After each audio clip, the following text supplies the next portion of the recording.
Okay, so now we're going to look at using continue and break within control flow and a for loop. All right, so this allows you to either bypass one iteration of a loop in the case of continue, or to stop the loop prematurely using break. Okay, so let's say, for example, that we didn't want it to print value is 10. If basically if this condition evaluates true, we would just like it to skip that step of the loop. So what we can do here is just replace this code with continue. Okay, so now we should get print statements for value is less than 10, value is less than, so all the less than 10s, when it gets to 10, it should not print, and then it should continue and print for larger than 10, right? All right, so let's do that. Okay, so we got 10 prints of values less than 10. When it was equal to 10, that got skipped. And then values larger than 10 4 times. So that was the impact of using continue here, right? What if, let's just switch this around. So put that back in, and we'll put our continue here. So now we should skip the less than 10 prints, print this statement, and then print this 4 times. There we go. So we get one of these, and then 4 of those, and then the first 10 are not printed because we used continue here.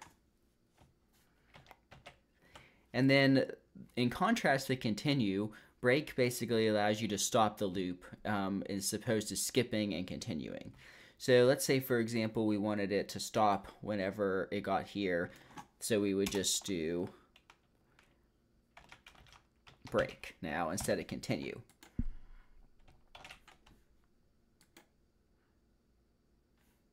So we got values less than 10 times. Whenever this evaluated true, it stopped the loop, and that means the ones where it was larger than 10 were never actually executed, right? If we switch this out, let's just put it down here in our last one. So put our break there now.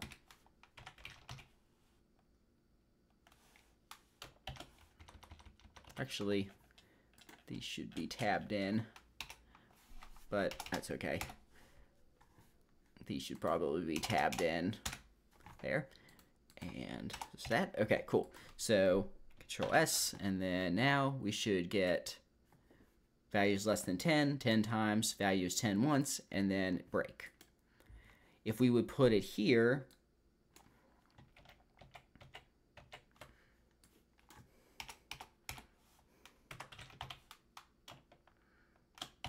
and get rid of that.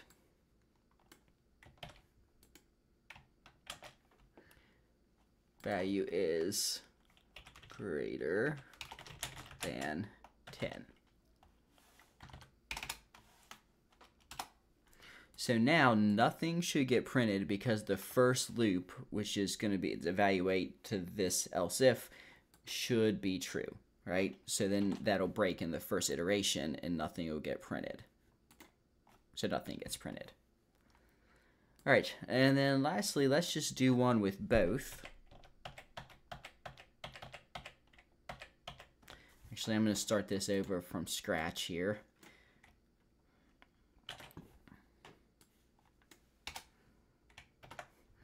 So now if we'll have it do, let's see here, we'll do a continue here, and then a break after that when it gets to the larger values. So in this case, we should only get this, which we could accomplish with just using an else statement. So in this point, or in this case, it's not really useful, but just showing you how you can use these arguments. So there we get values less than 10 times. It doesn't do this, but it skips it, and then when it gets to the higher values, it stops the loop. Okay, so that was an example of using continue and break inside of these if-else statements within a for loop.